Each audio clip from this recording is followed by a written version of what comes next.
We welcome you back to ESPN's continuing coverage of the 66th Lumber Liquidators U.S. Open. Stepladder tournament format this week, and we begin with Richard Wolfe taking on Amleto Monacelli. And let me tell you, once you learn how to say Amleto's full name, it's downright enjoyable to say.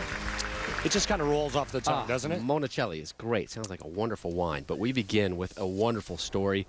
Richard Wolfe, and before he gets up, A, we want to wish him happy birthday, number 42 today.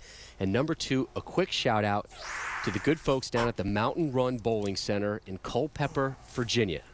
Big gathering there to watch the man who works there, Richard Wolfe, the lefty, stepping up.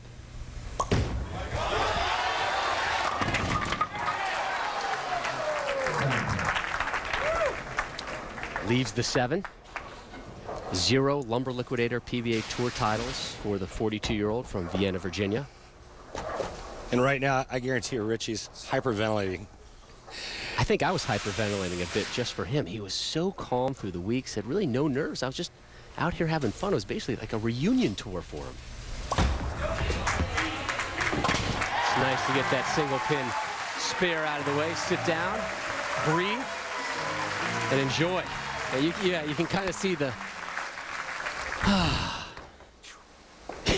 There it was.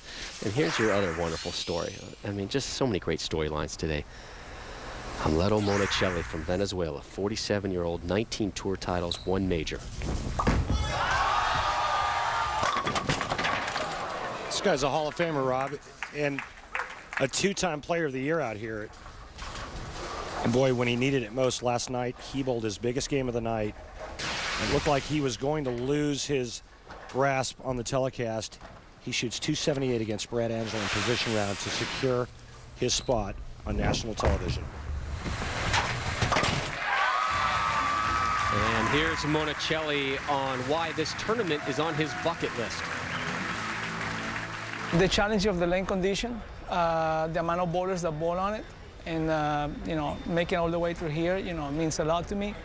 And also it's one of the tournaments that I always had in mind that I wanted to have as in my achievements.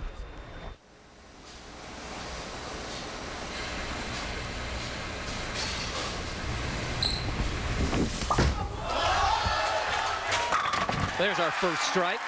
Monacelli left the tour. Essentially, he had a hip injury in 06-07, only bowled 9 events that season and lost his exemption and has really curtailed on the amount of bowling he has done. He told us about the last 10 days before the U.S. Open, 20 games he bowled before coming in here, and they were all in Venezuela.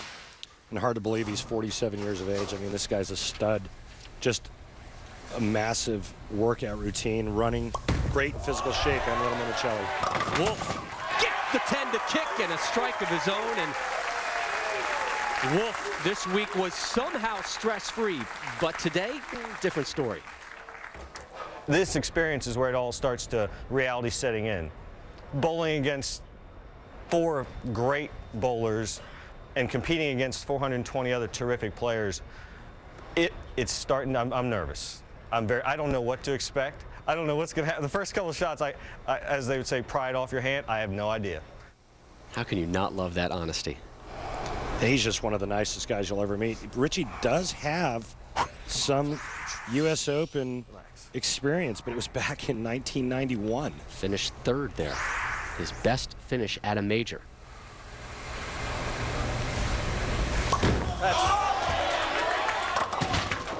Yikes. And that's what makes the U.S. Open so difficult. Any little mistake, and you just pay the price. And this is the full price. There's no discount when you leave the Big 4.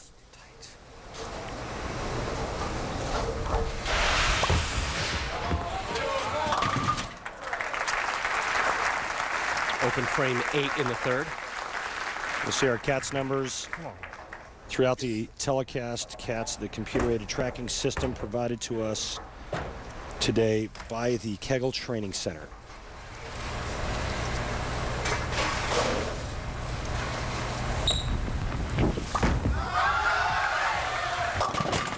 Missing the head pin right, and with a victory today, not only do you get a $100,000 payday, but also 3-year exemption. And talked to both players about that, and Monacelli said, you know, I win it, I'm back. I'm back here full time. And for Wolfe, he's like, look, I haven't even thought about that yet. You know, I got to get back to work on Monday. And, you know, I had plans to be golfing today on my birthday, not bowling in New Jersey.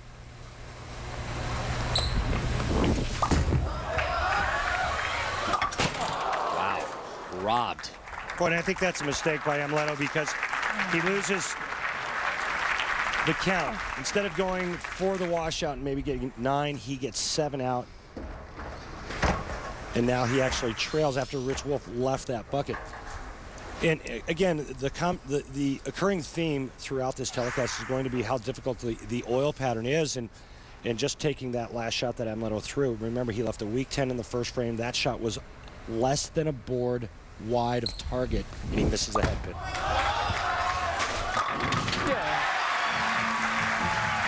A nice rebound for Monacelli, and that's kind of been his game all week. Was in a huge rut yesterday, was threatening to fall out of the top 5 in a place in the TV show, but he told us, you know, I never panicked. I was never worried. I didn't make any drastic changes. I just said, look, things are tough out here. I'm going to deal with it, and I'm going to get it figured out. And he bounced back with a 278 in the last game, in a game that he had to win to make the show. Wolfe in the 4th.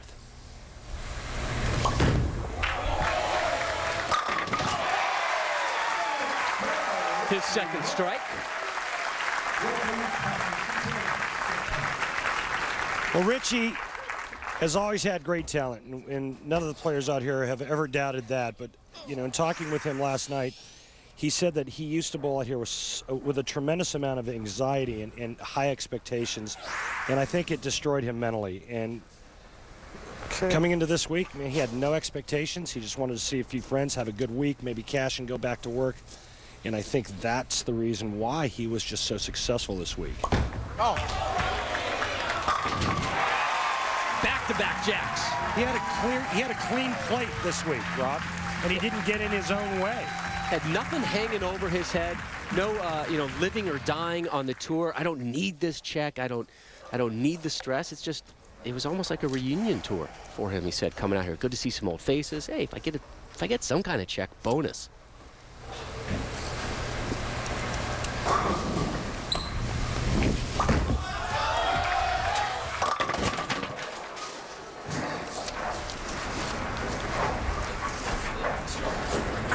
You see it time and time again. Anytime a player goes light or wide washout, the tendency is to pull the next shot. That's exactly what Amleto did on the right lane.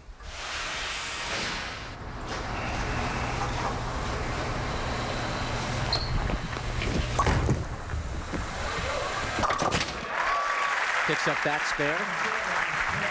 I want to remind you the PBA, in conjunction with Luby Publishing, has produced a wonderful collector's edition book featuring the 50 greatest bowlers in PBA history. The book uses pictures and feature stories. Great way to revisit the careers and relive the moments that made these players legendary. To order, just head on over to PBA.com, click on the show, or rather the shop tab today.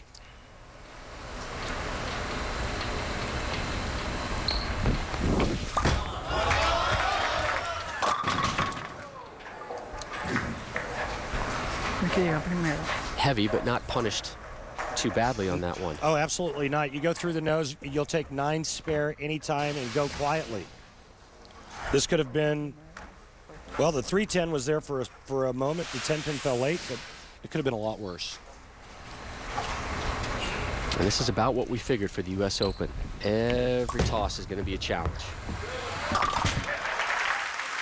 You know, some go to the beach, others go to the mountains, and some, like Richie Wolfe, spend their vacations at a bowling center. We'll explain next. You know what? Maybe a travel agent could get him a little bit less noisy, more relaxing vacation next time.